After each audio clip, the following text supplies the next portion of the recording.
A graça e a paz de Jesus, o nosso Senhor, e o amor de Maria, nossa mãe, seja com todos nós. Seja bem-vindo ao nosso canal, faça a sua inscrição e compartilhe esse vídeo com seus amigos. O nosso Senhor e Salvador Jesus Cristo nos alertou em Mateus capítulo 23, versículos 24 até o 27. Ai de vós, mestres da lei e fariseus hipócritas! Vocês limpam o exterior do copo e do prato, mas por dentro estão cheios de ganância e de cobiça. Fariseu cego! Limpe primeiro o interior do copo e do prato, para que o exterior também fique limpo. Ai de vós, mestres da lei, fariseus hipócritas! Vocês são como sepulcros caiados, bonitos por fora, mas por dentro estão cheios de ossos e de todo tipo de imundície. Meus queridos irmãos, como prognosticado por Jesus, as bizarrices do meio protestante estão ficando cada vez mais complicadas. Eu, sinceramente, e sem nenhum tipo de ironia, acho que é uma questão médica seríssima. Eu me recuso a acreditar que pessoas normais se submetam os seus filhos a tamanha demência, tamanha insanidade e tamanha alienação.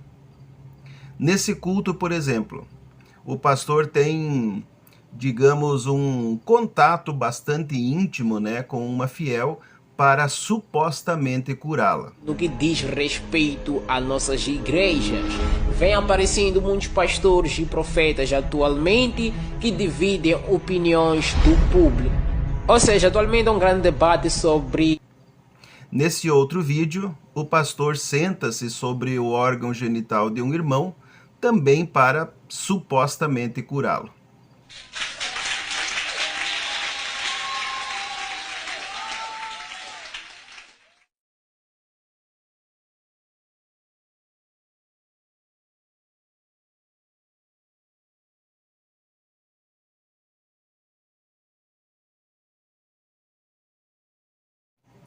E eu fico pensando, e gostaria de compartilhar com vocês desses meus pensamentos. Você pode até deixar aqui nos comentários o que você pensa a respeito disso. Se esses pastores protestantes fazem esse tipo de coisa em público, na frente de todo mundo, o que será que não acontece às escondidas? É monstruoso só de imaginar. E os escândalos sexuais continuam pelo mundo.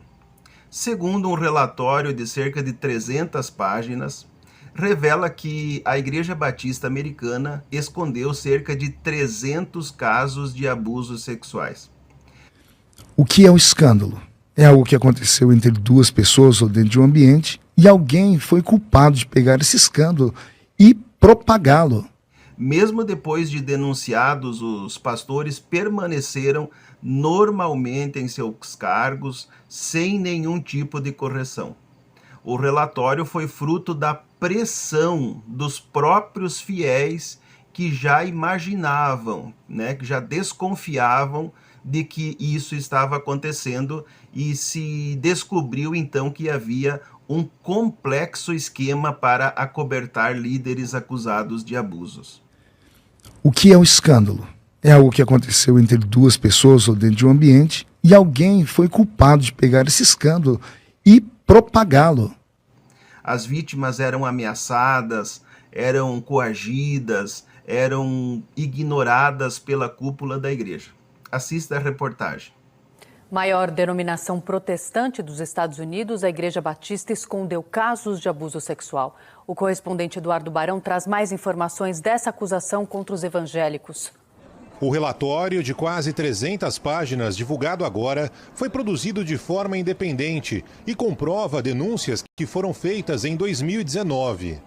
O escândalo revelado pela imprensa americana à época mostrava que mais de 700 casos de abuso sexual foram cometidos por religiosos da Convenção Batista do Sul, a maior congregação protestante dos Estados Unidos, com 13 milhões de membros. Mesmo após a investigação, centenas de pastores acusados de agressão continuaram com suas funções dentro da igreja. Após 7 meses de apuração, o relatório feito após pressão dos fiéis confirmou que funcionava dentro da Igreja Batista aqui nos Estados Unidos um esquema para acobertar os líderes religiosos acusados de abusos. Para evitar que a igreja e seus pastores fossem responsabilizados, vítimas dos molestadores foram ignoradas ou confrontadas por quase 2 décadas pela cúpula da Convenção Batista, que negava o crime. O que é um escândalo?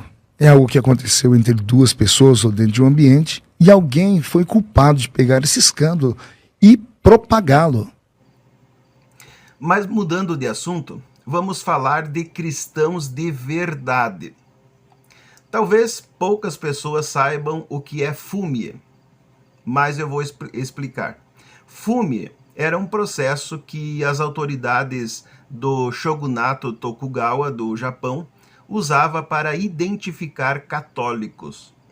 Como o cristianismo era ilegal, o acusado de ser católico deveria pisar em uma imagem de Jesus ou Maria para provar que não seguiam tais crenças. O uso do fume começou com a perseguição aos católicos em Nagasaki em 1629. A prática foi abandonada oficialmente após a abertura dos portos aos estrangeiros em 1856. Mas em certas regiões o seu uso permaneceu até que o ensino cristão foi colocado sob proteção formal durante o período Meiji. As imagens sacras eram conhecidas como E-Ita ou Ita-e. O governo japonês usava o fume para revelar católicos praticantes e simpatizantes. Os suspeitos eram obrigados a pisar nas imagens que representavam Cristo ou Maria. As pessoas que relutavam pisar eram identificadas como católicas e enviadas a Nagasaki, e a ideia inicial do governo era fazer com que os acusados mudassem de fé. Entretanto, se recusassem a mudar de religião, eram torturados. Como muitos, mesmo sob tortura, se recusavam a abandonar a fé católica, então eles eram executados pelo governo.